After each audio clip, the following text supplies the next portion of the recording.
O discurso do analista, subversão estrutural. Agora o discurso do analista é o único subversivo de verdade. Ele não sustenta o saber do mestre, sustenta a falta. Não diz ao sujeito como viver, no que acreditar, qual lado escolher. Confronta o sujeito com seu desejo real. O que você deseja de verdade, além do que o outro te diz que deve desejar. Isso já é um gesto político estrutural. Dissolve ilusões ideológicas sem impor uma nova ideologia. A psicanálise não te dá bandeira para carregar, te dá coragem para atravessar a fantasia e encarar o real. Aviso de Lacan sobre revoluções, mas Lacan avisa o limite, e avisa duro. Em 1969, no rescaldo de maio de 68, quando os estudantes gritavam por revolução, ele olha para eles e diz: eu lhes diria que a aspiração revolucionária só tem uma chance, a de culminar sempre no discurso do mestre: vocês o terão. Ou seja, revoluções trocam um amor por outro. O novo mestre chega prometendo liberdade e acaba mandando mais do que o antigo. A psicanálise não aposta no coletivo forçado, aposta no desejo singular, no que não se encaixa, no que escapa ao significante mestre. Lacan nos deixa com um desafio incômodo. O inconsciente não explica a política, ele é a política. E a análise não te dá partido, te dá ética do desejo, que vai na contramão do discurso dominante.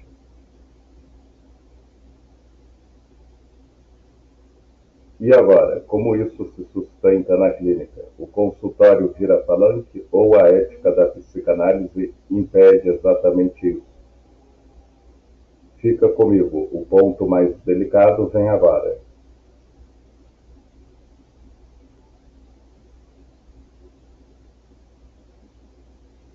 Agora chegamos ao ponto mais delicado e o mais importante. O consultório não é palanque.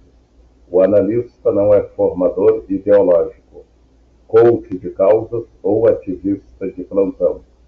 Se o analista começa a impor sua posição política, você deve pensar assim: essa causa é a certa. Lute por isso. Ele sai da posição analítica e entra na do mestre. E isso é antiético, trai o cerne da psicanálise.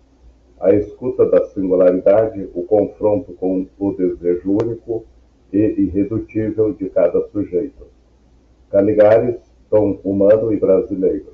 Contardo Caligares, psicanalista italiano que viveu e escreveu muito aqui no Brasil, traz uma clareza brutal sobre isso.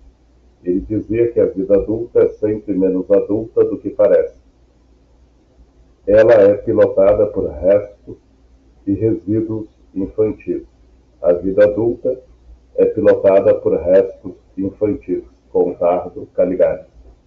A análise não é para adaptar o paciente ao mundo. Inclusive, as adaptações forçadas da ideologia do grupo, do dever ser.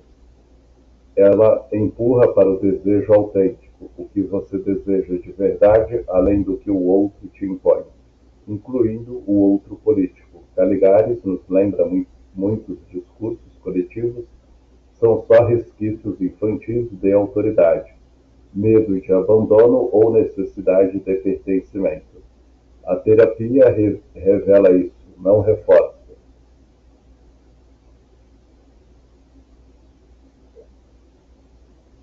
Provocação lacaniana marxista. Slavoj Zizek, o lacaniano marxista, que não tem papas na língua, complementa com uma cutucada afiada. A ideologia não é só mentira, é sintoma.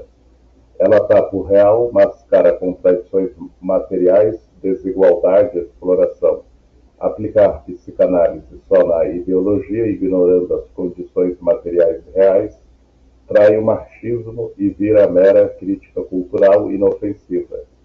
Zizek avisa: o desejo capturado pelo sistema não se dissolve só falando dele, precisa encarar a estrutura.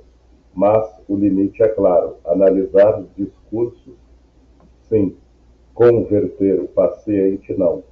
O divã é espaço de atravessar fantasias, não de trocar uma fantasia por outra.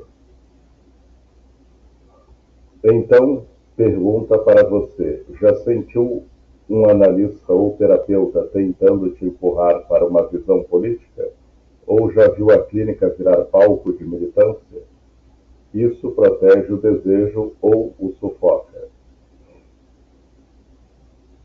O limite ético é esse: escutar sem impor, revelar sem converter. E agora?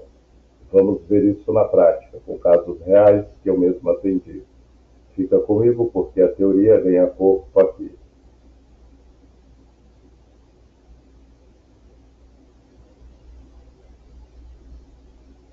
Casos clínicos. O político no divã. Chega de teoria no ar. Vamos à prática. 2 casos que eu mesmo atendi, anonimizados, claro, para proteger a privacidade e o setting. São histórias reais que mostram como o político irrompe no divã, não como debate de ideias, mas como sintoma, defesa, repetição. E como a análise vai sempre para o singular, não para o coletivo. Caso 1. A angústia familiar política. A família dividida. Eles me excluem se eu penso diferente. Uma paciente de meia idade, mulher forte, profissional bem-sucedida, chegava em crise toda vez que a política entrava na conversa familiar. Chorava, tremia, perdia noites de sono. Eu falo o que penso e eles me olham como se eu fosse uma estranha. Me excluem, me sinto invisível. O sofrimento era intenso, angústia profunda, sensação de perda total, mas o núcleo não era a ideologia, não era esquerda versus direita, nem quem vota em quem, era algo mais antigo, a necessidade desesperada de reconhecimento, o medo primal de exclusão, a repetição de uma posição infantil. Lacan ecoaria aqui: desejo do outro familiar, preciso ser aceita pelo pai e mãe para existir. A política virava palco para reviver isso. Se eu discordar, perco o amor. O significante mestre, boa filha, parte da família, mascarava o vazio. Se eu tivesse tratado como debate ideológico, você está certa, vamos desconstruir o conservadorismo deles, ou talvez você precise ouvir o outro lado, perderia o subjetivo inteiro, viraria palanque, não análise. A intervenção foi para o desejo. O que você deseja nessa briga? Ser vista além das ideias, ser amada sem condições, revivemos transferência.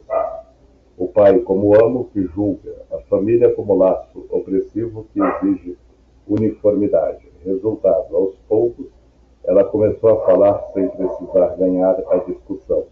Colocou limites suaves, escolheu quando entrar ou sair da conversa. O laço familiar mudou, menos brigas explosivas, mais escuta possível. Não virou militância familiar, nem conversão de ninguém. Virou uma subjetividade mais livre. Ela existia mesmo discordando. Pergunta para você: já viveu uma divisão familiar por política que doeu mais no peito do que na cabeça? Como se não fosse só opinião, fosse rejeição? Capítulo 2. O ódio que protege. O sistema é podre, eles merecem tudo. Homem jovem, 28 anos, inteligente, articulado, entrava na análise, tomado por ódio social intenso, discurso radicalizado. O sistema é podre, eles merecem sofrer. Posições quase maniqueístas. Bom versus mal, nós versus eles. Explosões de raiva em discussões online, isolamento crescente. Sofrimento por trás, depressão velada, sensação de impotência absoluta. Na análise emergiu outra coisa: história de humilhação na infância, bullying na escola, pai autoritário que ensinava lições duras com críticas constantes, dificuldade em lidar com frustração. O discurso político funcionava como defesa perfeita. Canalizava a raiva antiga, dava sentido ao vazio, transformava vulnerabilidade em guerreiro da causa. Freud veria a repressão pulsional virando sintoma coletivo. Zizek, ideologia como fantasma que tapa o real da humilhação. Se eu confrontasse só a ideologia, isso é extremismo tóxico, vamos equilibrar, reforçaria a defesa, ele se fecharia mais, se sentia atacado. Fui além da superfície, atravessamos a fantasia lacaniana. O que esse ódio protege? Qual desejo ele esconde? Sonhos e associações revelaram. O inimigo era a projeção do pai. O radicalismo, uma armadura contra a fragilidade infantil. Resultado, hoje ele ainda se posiciona politicamente. Vota, discute, participa, mas com menos rigidez, menos ódio cego.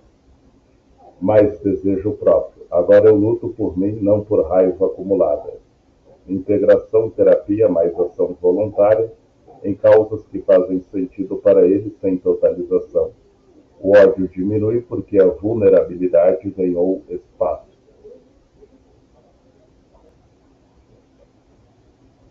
Esses dois casos, vividos na minha prática, mostram o essencial. O político aparece no divã como sintoma. Defesa, repetição, canal para o que não foi simbolizado. A análise vai sempre para o singular. Desejo, falta, transferência. Não resolve eleições, não converte ninguém, liberta sujeitos para que possam entrar na política ou sair dela com mais desejo próprio, menos amarração ao outro. O limite ético pulsa aqui, escutar o político sem virar militante. E agora, vamos ver como pensadores contemporâneos atualizam isso para o nosso tempo de Bourdieu. Autoexploração e polarização constante. Fica comigo, a conversa fica ainda mais atual. Pensadores contemporâneos. O social como posição subjetiva. Freud falava de repressão externa. O pai, a lei, a sociedade que proíbe. Lacan mostrava como o desejo é capturado pelo outro. Mas hoje, o mundo mudou. A repressão não vem mais de fora, com um chicote, vem de dentro com um sorriso no rosto e um like na tela. Vamos ouvir duas vozes contemporâneas que atualizam isso para o nosso tempo de Bourdieu. Autoexploração e ser você mesmo o tempo todo. Byung-Chul Han, filósofo sul-coreano, radicado na Alemanha em Sociedade do Cansaço, 2010, diagnóstica com precisão cirúrgica. Não vivemos mais sob repressão externa, mas sob autoexploração. Ele vai além. O excesso de trabalho e desempenho agudiza-se numa autoexploração. Essa é a mais eficiente que uma exploração do outro. Essa é mais eficiente que a exploração do outro, pois caminha de mãos dadas com o sentimento de liberdade. Pense nisso. Você não tem mais um chefe gritando, trabalhe mais. Você tem um aplicativo que te lembra de postar, de produzir conteúdo, de ser autêntico 24 horas. Você se explora sozinho, porque é liberdade. Resultado, depressão, burnout, esgotamento crônico. Han chama o depressivo de inválido dessa guerra internalizada. Ele desistiu da batalha que ninguém pediu, mas que todo mundo está lutando. No Brasil de hoje, home office infinito, redes sociais que cobram performance constante. E empreendedorismo forçado. Quantas pessoas você conhece que estão livres e exaustas ao mesmo tempo? Han nos cutuca. Essa liberdade é o novo amo. Alain Ehrenberg, psicanalista francês, complementa em A Fadiga de Ser Si Mesmo, de 1998. A depressão explode numa cultura que exige autonomia constante. A fadiga de ser si mesmo. O sujeito deve ser autor absoluto da sua vida, sem desculpas sociais, sem amparo externo. Quando falha, e todo mundo falha em algum momento, a culpa vira interna, depressão. Não é mais o sistema me oprime, é eu não sou o suficiente. A sociedade neoliberal transforma o desejo em obrigação. Realiza-se, seja empreendedor de si mesmo, seja feliz. Quando o sujeito não consegue, não culpa o mundo, culpa a si mesmo. A clínica não ignora isso. Ela traduz o social em posição subjetiva. Pergunta: como você se inscreve nesse discurso de desempenho? Seu bornô é só véu, é só seu, ou eco de um mundo que cobra que você seja autor de tudo, até da sua infelicidade?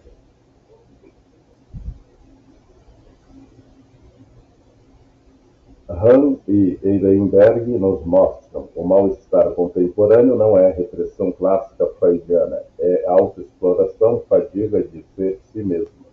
A psicanálise atualizada não ignora o contexto. Redes sociais, capitalismo de plataforma, pressão por produtividade. Mas ela sempre volta ao sujeito, como esse discurso te constitui, como ele tapa seu desejo real. Pergunta para você: já se sentiu culpado por não ser produtivo o suficiente? Já transformou o cansaço em falta da força de vontade? Isso não é fraqueza pessoal, é o sintoma do nosso tempo. E agora, como evitar os extremos? Psicologizar tudo ou politizar tudo? O limite ético vem a seguir. Fica comigo. O risco da ideologização da clínica e o limite ético. Agora chegamos ao risco real, o que pode destruir a psicanálise por dentro. Há dois extremos perigosos que ameaçam o coração da clínica. Primeiro, psicologizar tudo e ignorar o contexto social. Reduzir polarização, racismo, desigualdade ou pornô a trauma pessoal ou problema de infância, como se o mundo lá fora não existisse. Freud já nos avisava, isso ignora o mal-estar civilizatório inteiro. Segundo, politizar tudo e ignorar a estrutura psíquica, transformar o divã em fórum ideológico, onde o analista converte o paciente para uma causa, uma visão de mundo, um lado. Lacan alertaria, isso é discurso do mestre puro, trai a falta, trai o desejo singular. A tensão que a psicanálise sustenta. Se tudo vira estrutura social, seu sofrimento é só opressão sistêmica. O sujeito desaparece. Viramos peças intercambiáveis de uma máquina coletiva. Se tudo vira intrapsíquico, é só sua neurose, esquece o mundo, o laço social some. Viramos ilhas isoladas, ignorando que o desejo é sempre desejo do outro. A psicanálise não escolhe um lado, ela sustenta a tensão. É ética exatamente porque não resolve a contradição com uma resposta pronta. O limite é claro e intransponível. Analisar discursos, ideologias, efeitos sociais na subjetividade? Sim. Revelar como o poder produz desejo, como o capital captura gozo? Sim. Mas dizer ao sujeito em que acreditar, usar a clínica como instrumento de conversão ideológica, substituir o desejo singular por um ideal coletivo? Não, nunca. O analista não é líder político, guru de causa ou militante de plantão. É o operador da falta, escuta o que não se encaixa, o real que escapa ao significante mestre, o desejo que não se dobra ao deve ser. Pergunta para você agora: já viu ou sentiu uma terapia virar palanque? Ou, ao contrário, ignorar completamente o contexto social que te esmaga? Qual dos dois extremos te assusta mais? O limite ético pulsa exatamente aí: escutar sem impor, analisar sem converter. E existe sim uma política própria da psicanálise, mas é a do desejo, não a do mestre. vamos ver isso? Fica comigo. A política própria da psicanálise, a do desejo. E agora a boa notícia. Existe sim uma política da psicanálise, mas não é a do partido, da bandeira ou do palanque. É a política do desejo. A psicanálise aposta tudo nisso. O sujeito pode se responsabilizar pela sua posição, pode atravessar as identificações imaginárias, aqueles nós que nos engolem. Eu sou de esquerda, eu sou patriota, eu sou vítima, eu sou salvador. Pode não se reduzir ao discurso dominante, ao significante mestre que promete tudo e entrega vazio. Estrutural não partidário. Isso é político, estrutural não partidário. Não te diz vote em X, lute por Y ou abandone Z. Te diz encare o que te divide. Atravesse a fantasia que te faz colar no outro para não encarar o vazio. Seja responsável pelo seu desejo, mesmo que ele não se encaixe em nenhum grupo. É subversivo porque dissolve o amo de dentro para fora. Não troca um discurso do mestre por outro. Liberte o sujeito para que ele possa entrar na política ou sair dela com algo próprio. Não com raiva herdada, culpa coletiva ou ilusão de salvação. Pergunta para você que está aí assistindo. Seu desejo político é seu ou é o desejo do outro que te emprestou? O que aconteceria se você atravessasse essa identificação e ficasse só com seu desejo, incompleto, singular, livre? Essa é a política da psicanálise, resistência ética do desejo.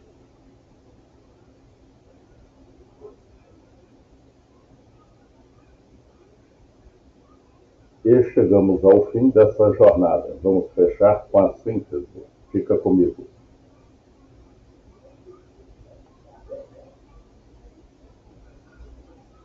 Chegamos ao fim dessa conversa longa e incômoda e necessária. A psicanálise não é neutra, porque escutar o sujeito de verdade já é um ato que vai contra qualquer discurso totalizante, contra o amo que promete salvação coletiva, contra o algoritmo que dita o que desejar, contra o grupo que exige uniformidade. Escutar a singularidade já é resistência, mas ela também não é militância. Sua ética fundamental é a singularidade, o sujeito dividido, o desejo que não se resume a agendas, bandeiras ou lados. Quando o analista deixa de escutar e passa a ensinar como o sujeito deve pensar, deve votar, deve lutar, aí a clínica deixa de ser lugar de elaboração e vira espaço de doutrinação. O limite está exatamente aqui, no momento em que o desejo do sujeito é substituído por um ideal coletivo, no instante em que a falta é tapada por uma causa maior, quando a análise vira conversão em vez de atravessamento. Frase de encerramento que sintetiza tudo o que vimos hoje. A psicanálise é política na medida em que sustenta o desejo, mas deixa de ser psicanálise quando substitui o desejo por ideologia. Obrigado de coração por estarem aqui na Clínica da Mente e mergulharem nessa jornada comigo. Vocês foram incríveis, ficaram até o final de uma conversa densa, provocadora e espero transformadora. Agora eu quero ouvir vocês. O que vocês acham? A psicanálise deve se engajar mais na política? Descer para a rua tomar partido?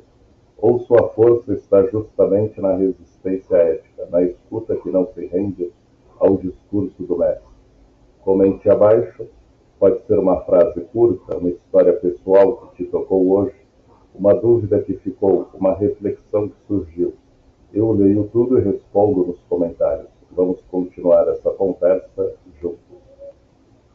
Se essa palestra mexeu com você, dá like para ajudar o algoritmo a levar essa reflexão para mais gente que precisa. inscreve no canal e ativa o sininho, porque a mente não para e a gente continua nessa caminhada. Compartilha com alguém que está precisando dessa escuta. Talvez um amigo em crise, um familiar que briga contigo por política, ou você mesmo quando precisar rever. Até a próxima, galera. Que o nosso desejo seja menos do outro e mais nosso. Paz, análise e coragem. Nos vemos em breve.